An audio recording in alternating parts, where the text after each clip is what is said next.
está ouvindo ao Pode Curiar. Salve, salve a todos e a todas! É com muita satisfação que a gente dá início a um novo projeto da Curiós, o Pode Curiar. A ideia desse podcast aqui é criar um espaço de troca de experiências entre professores e gestores. Esse programa estará disponível no YouTube da Curiós, no Instagram pelo @somos.curiós e no nosso novo canal no Spotify, que vocês podem nos encontrar por Pode Curiar. Os episódios serão mensais e vocês podem ouvir a gente quantas vezes quiserem. A gente espera que vocês gostem e participem bastante com a gente nesse novo projeto. A ideia do Pode Curiar é ser um espaço de conversa, e para isso a gente vai sempre contar com a participação de professores e gestores que vão dividir com a gente aqui as suas experiências, dicas e conhecimentos na área da educação. E vamos ser sinceros, né? A professora adora uma conversa. Mas, antes da gente começar, a gente precisa entender um pouquinho melhor sobre quem é a Curiós. Para apresentar a Curiós para a gente, eu vou chamar a Laura Marciai Ribeiro, fundadora e CEO da Curiós, que vai explicar o que é a Curiós. Laura, é com você. Obrigada, Adriana. Muito feliz de você estar aqui com a gente. A Curiós é uma organização de formação continuada de educadores, com foco na prática e no setor público.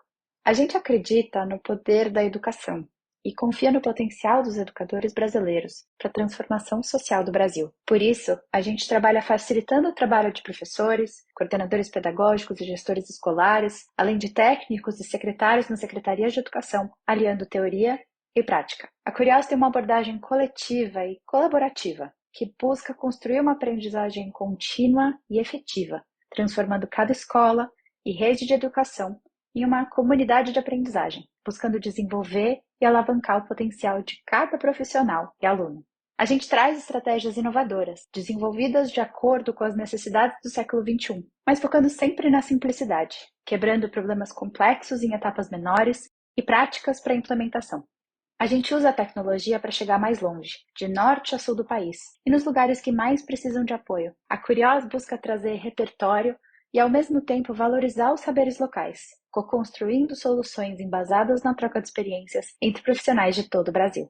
Bom, depois que a gente compartilhou um pouquinho sobre quem é a Curiós, é hora da gente conhecer o nosso primeiríssimo convidado. E para a gente iniciar em grande estilo, a gente vai contar com a participação do professor Gabriel Passos. E aí, Gabriel, conta pra gente quem é você e seja muito bem-vindo ao Pode Curiar. Bom, primeiramente eu gostaria de agradecer o convite e estar participando aqui desse podcast. Parabéns por esse projeto, por essa iniciativa. Bom, quem é o Gabriel? Acredito que o Gabriel é alguém que é apaixonado pelo novo. Sempre foi muito motivado a descobrir aquilo que ainda ninguém conhece, né? Isso vai desde a minha graduação. Eu sou graduado em engenharia de bioprocessos e biotecnologia, que na época ainda era muito novo, então era algo que já foi me estimulando a tentar entender o que era aquilo. E durante o meu curso na universidade, eu comecei a me aproximar mais da área da educação. Então, meu anseio em tentar descobrir novas coisas, principalmente essa admiração em entender mais as pessoas em si, a área da comunicação e tudo mais, eu comecei a entrar em profissões que já não estavam também no meu radar. Eu jamais achei que eu iria trabalhar como professor, por exemplo. Então, depois da minha graduação, eu fiz licenciatura em matemática e trabalhei 2 anos como professor de matemática no município de Petrolina, lá em Pernambuco. E atualmente eu faço mestrado acadêmico em microbiologia na Universidade de São Paulo e sou colaborador da Curiós como facilitador de formações pedagógicas. Massa, que sucesso, Gabriel. Seja muito bem-vindo. Obrigada por ter topado esse papo aqui com a gente. Acho que educação é esse universo apaixonante mesmo, né? Não tem como. Galera, eu vou aproveitar a apresentação do Gabriel para me apresentar também, já que vocês vão ouvir a minha voz aí nos próximos programas. Bom, eu sou Adriana Carrer, eu sou educomunicadora, que é uma área de atuação que mistura a comunicação e a educação, então dá para perceber que eu sou apaixonada por esse universo. Eu atuei como professora do Ensino Fundamental 2 durante 2 anos lá em São Luís do Maranhão e eu sou apaixonadíssima por educação. Então eu tô mega contente de poder mediar esse podcast com a Curiós e vocês aí que estão ouvindo a gente. Mas Gabriel, vamos lá. Você está preparado para a gente começar o nosso papo hoje? Com certeza, vamos lá. Sucesso! Então, para quem não sabe, a Curiós tem um blog que conta alguns relatos de professores e gestores, né, sobre experiências na educação. E o Gabriel participou do blog escrevendo um relato para esse blog. O nome desse texto já chama atenção. O nome do texto é o seguinte: Prestem atenção, é suficiente? A importância de comandos além do prestem atenção para a prática pedagógica. Então, Gabriel, conta pra gente, para você, qual que é a importância da comunicação no ato de educar? Bom, como eu falei ali na minha apresentação inicial, a educação e a área da comunicação começaram a entrar na minha vida desde a graduação. Então, é uma área de estudo que eu gosto bastante. E para ilustrar melhor essa pergunta, é necessário que a gente entenda primeiro o processo da comunicação. Então, primeiro a gente tem o emissor, que codifica a informação e ela é transferida para um meio onde pode ter vários ruídos, geralmente há ruídos. E a partir disso, o receptor dessa mensagem decodifica essa informação. A partir daí, muita gente acredita que a comunicação se encerra daí, mas na verdade não. É necessário que o receptor ele leve essa mensagem para o emissor novamente para que ocorra uma validação dessa informação, né? Então, só com esse conceito desse processo de comunicação é possível entender as atribuições do professor e o que ele deve considerar dentro da sala de aula. Por exemplo, o contexto que os alunos estão inseridos dentro daquela comunidade escolar é importante para você identificar quais os ruídos que estão comprometendo o processo de aprendizagem daqueles alunos, né? Já é uma circunstância muito importante para que você leve em consideração para a sua prática pedagógica. Um outro instrumento que pode ser levado em consideração, que é muito importante, é a avaliação diagnóstica, para que você entenda o repertório acadêmico do aluno, para que você consiga fazer um planejamento acessível, palatável para o seu público. Então, você precisa entender primeiro qual é o histórico daqueles alunos para que você consiga remodelar a sua comunicação,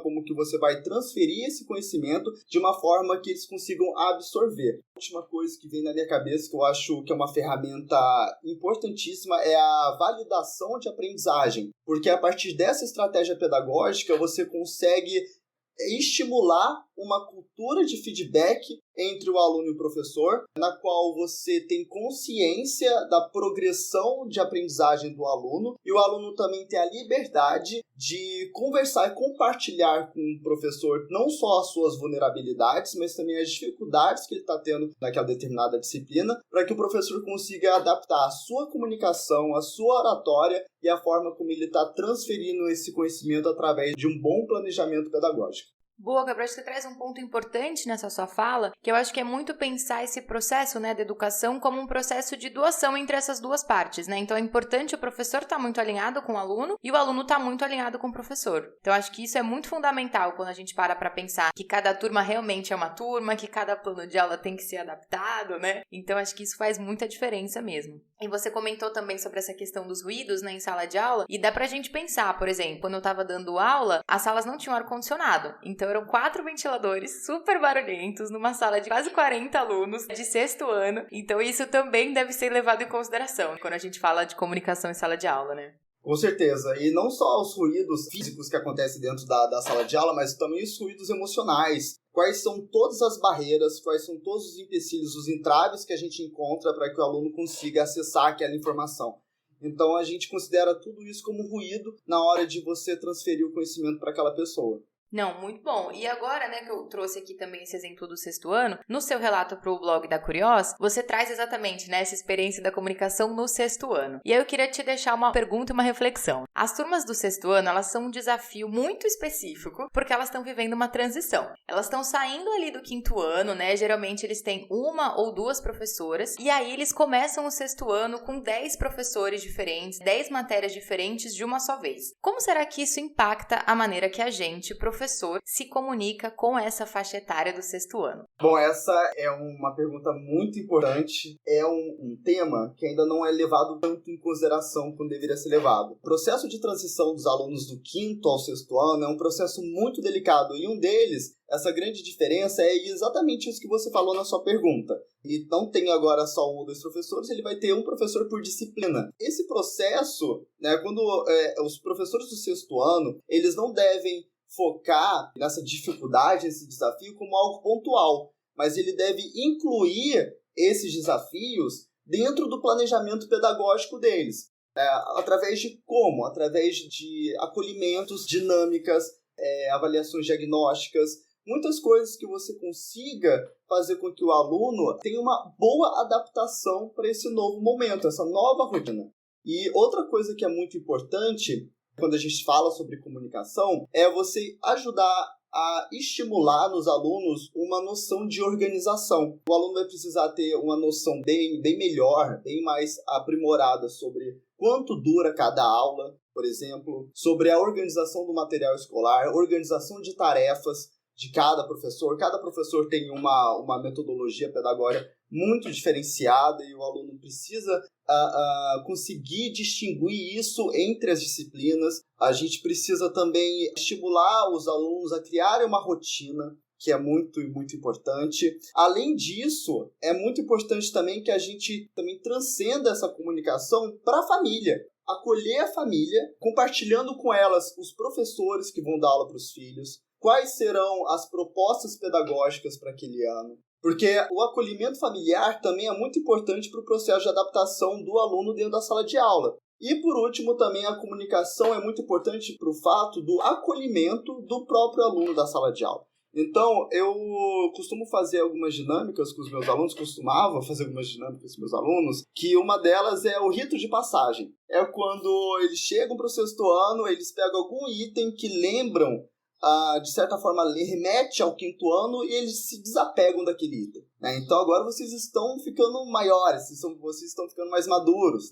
A troca de cartas entre o 6º ano e o 5º ano para compartilhamento de experiência, como que foi essa transição, eu acho muito interessante, e também uma roda de conversa, para eles se mostrarem vulneráveis sobre essa mudança e você fazer todo o acolhimento possível. Então, essa é a grande dificuldade, né? Você precisa fazer um planejamento pedagógico pensando em alunos do 6º ano que querem ser tratados como mais velhos, mais adultos, só que ainda são crianças. Eles ainda têm uma mentalidade, uma hiperatividade, uma energia de 5º ano. Então você tem que fazer uma transição bem gradual e alinhada à sua abordagem pedagógica para que você consiga fazer todo o acolhimento apropriado e facilitar dessa forma a adaptação dos seus alunos. Não, acho que, Gabriel, você tocou em pontos muito importantes, que eu acho que é isso, né? No 6º ano, eles precisam começar a entender que eles passam a ter um protagonismo maior, né? Nesse processo de aprendizagem deles. E se a gente não tem, né, o professor nesse papel de, olha, gente, agora a gente vai começar a aula, agora a gente vai fazer isso, é muito mais difícil para eles, né? Enquanto eles precisam realmente perceber que essas orientações vão ajudar eles a entender que uma aula tá começando, uma aula tá acabando, que eles também têm que exercer outro papel. Então, acho que isso é fundamental. Então, o professor realmente tem que saber mediar isso e, como você falou muito bem, né, saber acolher esses alunos. E especialmente agora, depois desses anos todos de pandemia que a gente tá vindo, acho que cada vez é mais fundamental fazer esse acolhimento e esse rito, né, esses ritos de passagem que você comenta, para essas transições dos ciclos entre os anos iniciais, finais do ensino fundamental, para que esse processo de aprendizagem seja cada vez mais leve. Com certeza. E eu ainda faço uma ressalva que é muito importante um alinhamento dos professores do 6º ano e do 4º, 5º ano sobre essa transição, para que os professores dos anos iniciais já comecem realizando uma pré-adaptação, uma preparação para o aluno que vai chegar para o 6º ano, principalmente estimulando a organização dele, né, os materiais, horários. Eu acho que de pouco em pouco o aluno já vai chegando um pouco mais preparado para o 6º ano, e eu acho que deve ter esse alinhamento com os professores dos anos finais e iniciais sobre essa questão de adaptação. Com certeza, né? Entender que realmente tudo faz parte de um grande ciclo, né? Então não é acabou o 5º ano, acabou, né? Não, o 5º faz parte do 6º e depois vem o 7º. Então acho que isso ajuda mesmo, né? A gente, enquanto professora, a estar mais alinhado e os alunos a se entenderem também, né? Nesse processo e organizarem os próprios estudos. Então é fundamental mesmo. E, Gabriel, deixa eu aqui te perguntar, né? No relato você trouxe algumas situações e a gente sabe que a sala de aula e a escola, de maneira geral, é esse ambiente extremamente vivo, que tudo pode acontecer e tudo pode mudar a todo momento. Então, conta pra gente aqui se você já viveu alguma situação na sala de aula em que você percebeu que a comunicação que usou foi determinante pra alguma coisa dar certo ou pra alguma coisa dar muito errado. Tem muito engraçada, porque o relato publicado no blog da Curiosa já demonstra essas duas situações, uma que deu muito certo e uma que foi terrivelmente desastroso. E tudo realmente por causa da comunicação. No caminho do sexto ano, já uns 5 alunos pediram para ir no banheiro, tomar água, encher garrafinha. Então já é um caos quando você pisa lá dentro. Aquela energia, você tem que tentar se sincronizar com aquela energia. Eu lembro que algumas vezes, antes de entrar no sexto ano, eu dava uns pulinhos, um alongamento, porque eu sabia que seria um treino ali dentro, seria um exercício mesmo. Então, chegando lá, eu lembro até hoje, sexto ano B, uma sala relativamente desafiadora. Então, eu cheguei lá e antes de compartilhar os objetivos da aula, eu pedi para eles prestarem atenção. Só que não aconteceu da forma como eu gostaria, como a gente cria uma expectativa sobre isso, né? Então, eu fiquei refletindo sobre isso. Muitos alunos realmente pararam de falar, olharam para mim, que é a minha visão de prestar atenção, e muitos alunos simplesmente ficaram em silêncio, mas estavam fazendo tarefa de outro professor de outra disciplina. Então eu comecei a pensar o que é prestar atenção para eles, né? Será que a gente está com alinhamento de expectativa? Então o que eu fiz? Eu simplesmente destrinchei melhor esse preste atenção. Então eu falei, galera, olha só, todo mundo olhando para mim agora em silêncio, guardem os cadernos e coloquem as canetas ou lápis que vocês estiverem utilizando sobre eles. Depois disso, não há incerteza sobre o que eu falei. Não há interpretações sobre o que eu falei. Então, lógico que sim, havia algumas questões de indisciplina mesmo, que é normal, mas a maioria gritante simplesmente atendeu ao meu comando.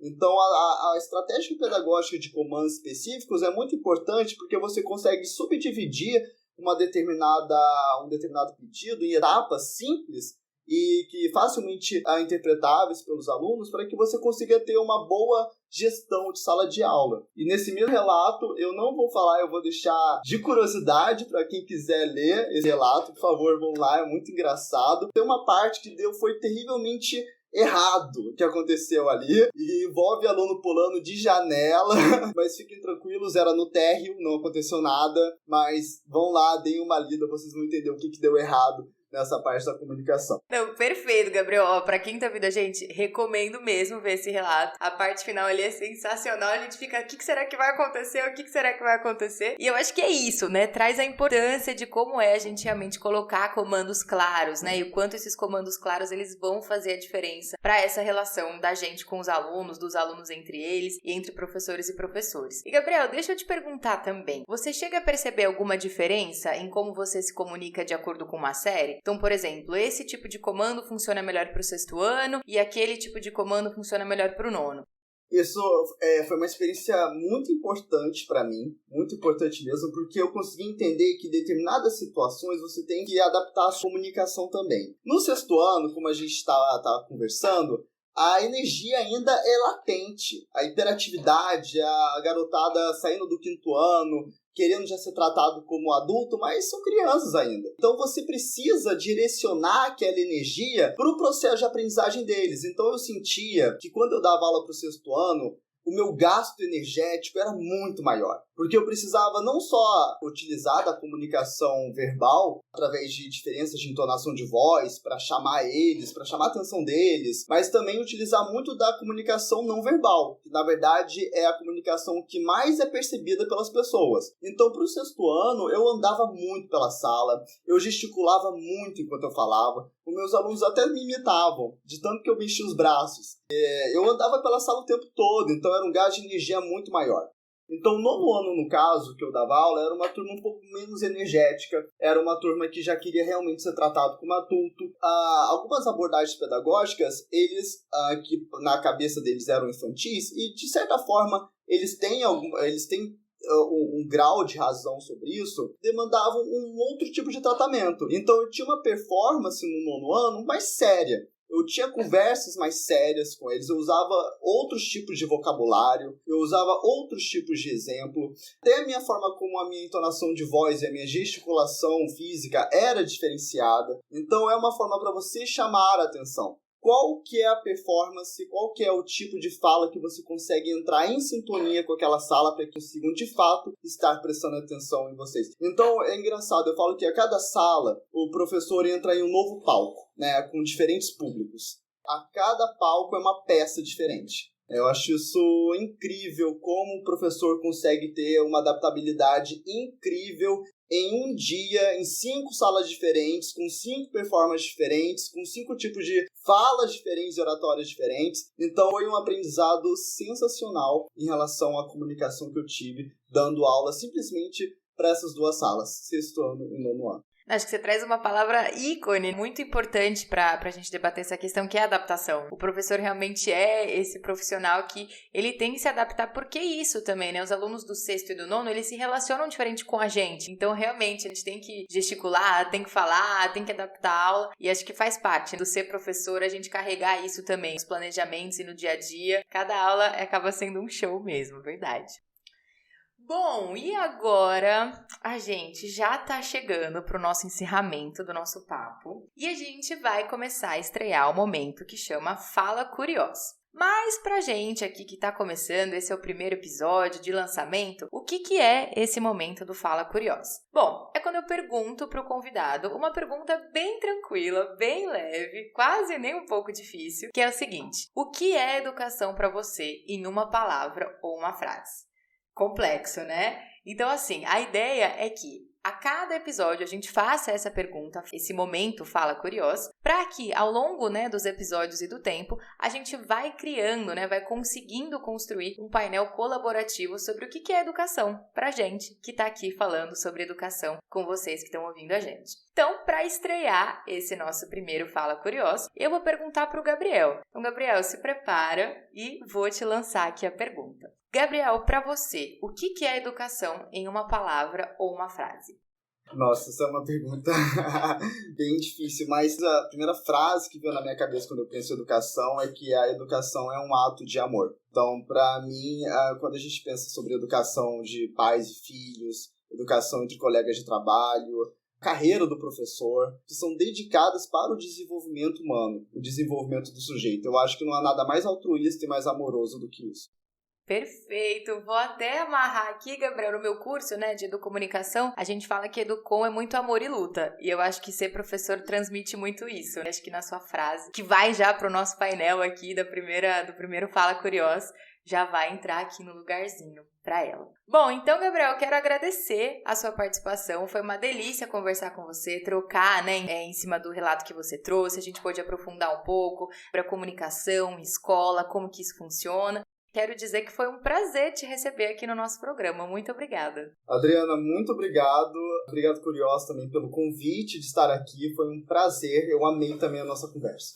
Bom, e o Gabriel já deixou aqui, né, o convite para vocês irem lá no blog da Curiosa, fazerem, né, a leitura do relato dele e de vários outros professores e gestores. E vou lembrar vocês também que, a partir de agora, vocês podem ouvir essas nossas conversas quantas vezes vocês quiserem através do nosso YouTube e do nosso Spotify. Então, segue a gente nas nossas redes sociais para não perder nadinha. Mas digam aí vocês, o que vocês acharam desse novo projeto, dessa ideia de sala de conversa? Conta pra gente nos comentários das nossas redes sociais. A gente tá esperando vocês. Até a próxima e por hoje é só, pessoal!